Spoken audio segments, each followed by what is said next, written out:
All right, our next guests, Nick Giaquinto and Aaron Bird, share some tips on caring for your winter plants and all the cool new events taking place at the Denver Botanic Gardens. Good to have you both on the show. So, Nick, people over the holidays, they received, of course, the very popular plant, Poinsettia, as you brought here today. How do we keep it looking beautiful? Maintaining a poinsettia is a complicated task to do, but it's usually better to actually just get rid of it after it starts looking ratty. Okay. Over time, it's never going to look as good as it is the first time you buy it. Right.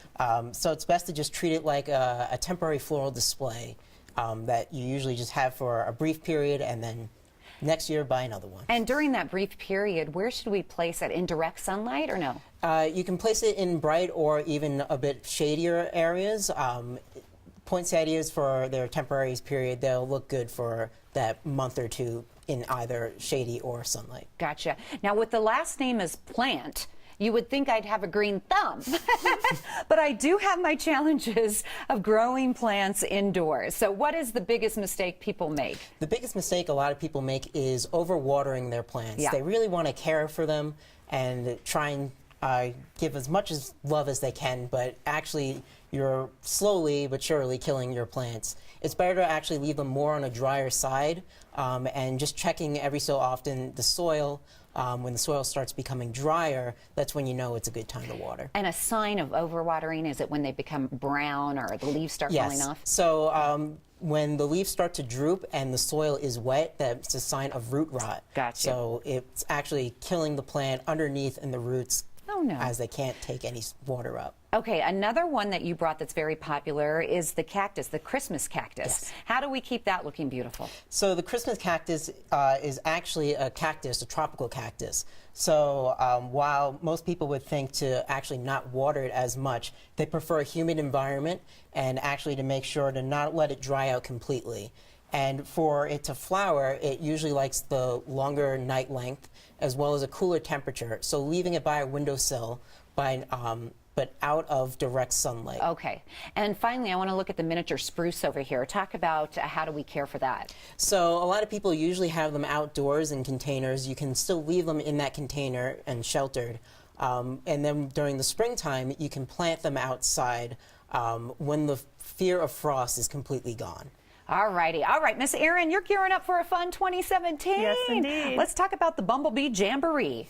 Bumblebee Jamboree is a kid-family concert. It's an indoor event, so you can escape the winter blues, and it's great for ages 0 to 10. And we encourage kids to come dressed up as their favorite pollinators, such as a bee, butterfly. Cute. And it's a big dance party. And that's January 21st? Yeah. All right.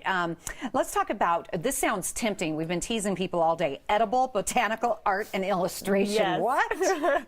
May not be what you guys are thinking, Yeah. but we have a School of Botanical Art and Illustration at the Gardens. And so our students learn how to do these incredibly complex and detailed scientific illustrations of plants. And so each year we have a special exhibit from the students, and there's a theme. And this year it's edible. So it's food edibles that you can grow in a garden, veggies, fruits, things like that. And it's on view, included with admission. You have an orchid showcase now through February 20th. Correct, yes. Another way to check out the gardens in the wintertime. It's a lush tropical experience in our orangery and Marnie's Pavilion. Hundreds of exotic orchid blooms, many of which are ones that you can grow at home. And then we also have a really great collection of rare orchids that you can see behind the greenhouse glass. Very quickly, you have to tell me about Off the Clock series and the Cajun Carnival. Yes, Off the Clock is an after-hours event that we have in the wintertime. And each month it's a different theme. It's the first Friday of the month, and the February 1 is Cajun Carnival, so it's an early Mardi Gras celebration. We have jazz band, dance lessons, can make a Mardi Gras mass, special drinks at the cash bar, and food offerings. You know, Nick, I was just thinking about the trees outside. Do we water them this time of year since it's cold? Just leave them alone? Yes. So right now your plants are actually dormant. They're basically resting over this winter period. So there's no need to provide any water for them. Any of the snow that's melting will be sufficient. What about shrubs or bulbs? Do we cover them for a cold snap? Or so when you first plant your bulbs in the fall, it's best to actually mulch them, so then that way there is not a large fluctuation between temperatures. So that's, and then as well as when you plant new plants in the fall, For example, if you planted that spruce during the fall, it's best to cover it up and protect it for the harsh winters for the first few years. A lot of great tips and information, fun events. Yep. All right, you guys, there's something for everyone at the Denver Botanic Gardens, from Bumblebee Jamboree to going off the clock Cajun style. View all the events online at botanicgardens.org.